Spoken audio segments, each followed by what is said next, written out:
चलिए आपको सीधा लोकसभा लिए चलते हैं, जहां पर वित्त मंत्री निर्मला सीतारमण क्या कुछ कह रही हैं, आपको सुनाते हैं।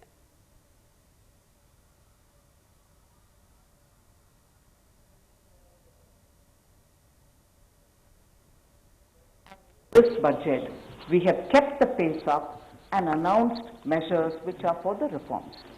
And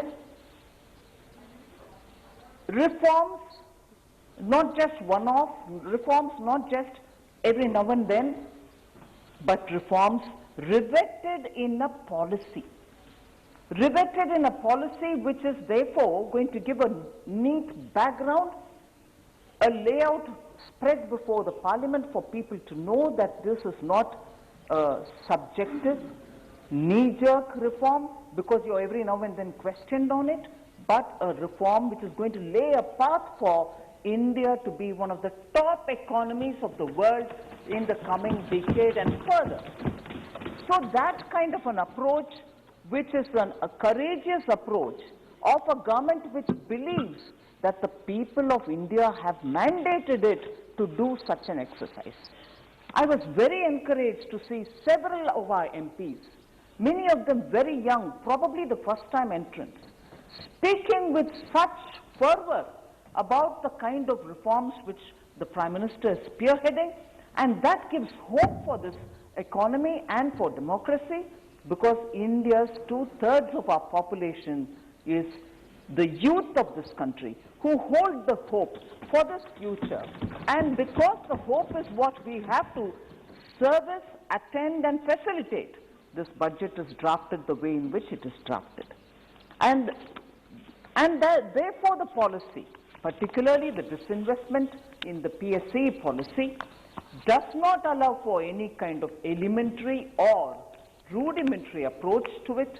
It clearly states, after all, since 1991, the opening of the economy and the justifiable claims that many of us, irrespective of the government, have made that poverty reduction in real terms is happening since the time public enterprises and also the private enterprises have all given an opportunity for India to revive its economy from the notorious license quota Raj. And that is why I reiterate this fact that this budget draws on the experience of the Honorable Prime Minister when he was the Chief Minister. In the ground in Gujarat, seen so many revival happening at a time when the license quota Raj was going away post 1991. And then based on that experience and commitment to reform, which is sustaining commitment to reform, which is blended into this budget, and therefore it is based on the policy rather than, Honorable Speaker, sir, I draw your attention to the fact that it is important in the history, economic history of India, it is important to trace this route.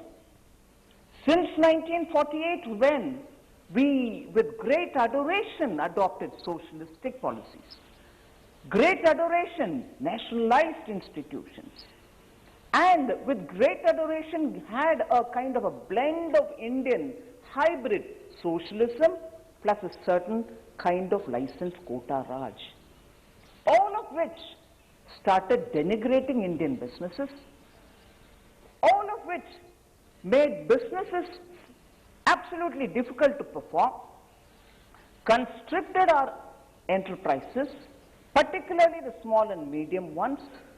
Too many questions, too many licenses, too many regulations ended stifling these businesses. And therefore, if you look at the trajectory of India's economic history post-independence, 1948, I'm not going to elaborate why I have picked off these years. You will know it. Honorable members know it.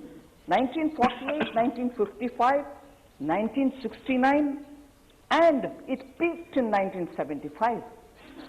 All of which were strongly socialist, not truly the kind of socialism which the Western nations or even Russia spoke about, but a hybrid kind of a socialism, ending the Indian entrepreneur's capacity to take this economy along. And it is that which the same party which between 48 and 75 happily took upon itself. 1991.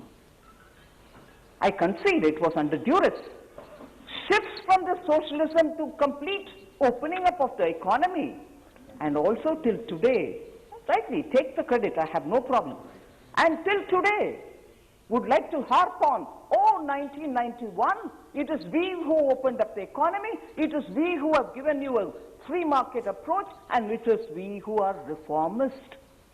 The very same party, sir, from 48 which constricted the Indian economy, in 91 says, no, we've opened up, we've given reform, and repeatedly asks Prime Minister, where is your reform credential?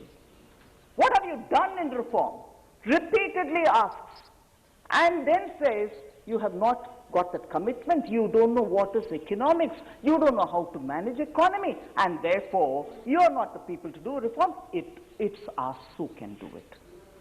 And with no apologies, socialism to communism to complete license quota raj, and then of course opening up of the Indian economy, and therefore we are everything. We are socialist at one point in time, we are communist another point in time, license quota, crony capitalism another time, and finally even opening up the Indian economy, it is us.